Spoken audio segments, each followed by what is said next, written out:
Amber Moore with the University of Idaho. And you are? Nora Olsen with the University of Idaho, Potato Specialist. I'm Jennifer Miller with the Northwest Coalition for Alternatives to Pesticides. So Amber, what's new in organic production for 2010? Well, we've been doing a lot of work with a material called dried distillers grains. It's a waste material from ethanol production. And we've had a lot of success at increasing tuber yields with applying this material at actually rather low rates, as little as 1 ton per acre.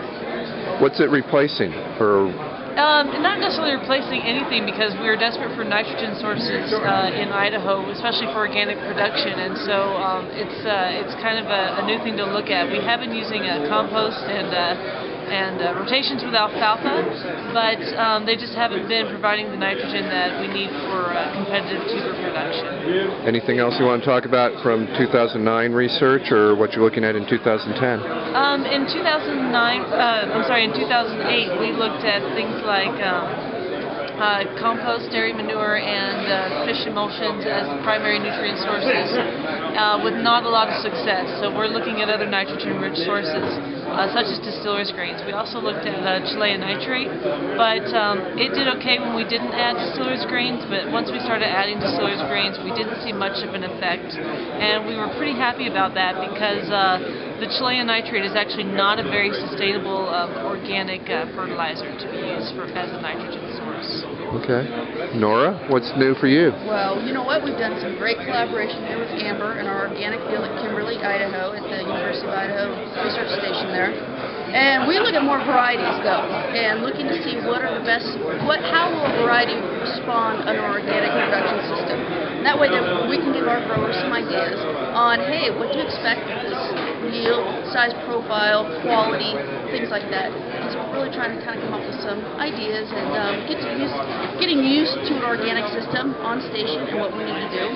We do not do fertility trials necessarily on these varieties, although, and that would be something we want to fine-tune for each variety once we identify ones that can work well under like a low fertility system, organic system. Any particular varieties that are showing promise?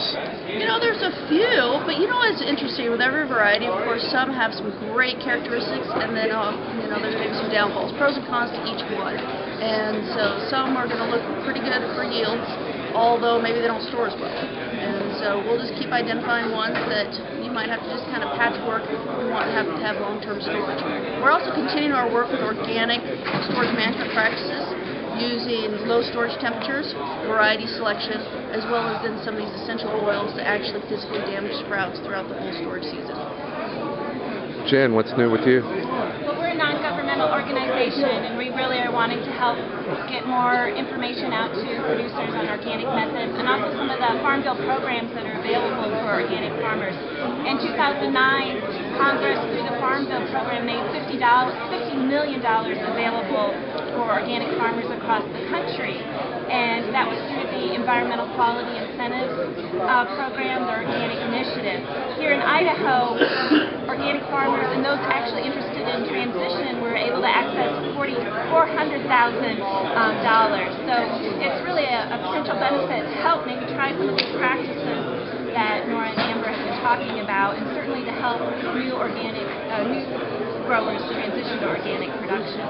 So if growers were interested in trying to get funding, would they try and contact you to? Well, actually, they need to, all across the country, interested growers need to contact their local NRCS office, the Natural Resources Conservation Service, to find out which programs might best fit them. But traditionally, organic farmers have not looked to some of those Farm Bill dollars, but they really should, because there's a new emphasis in trying to bring them into the program and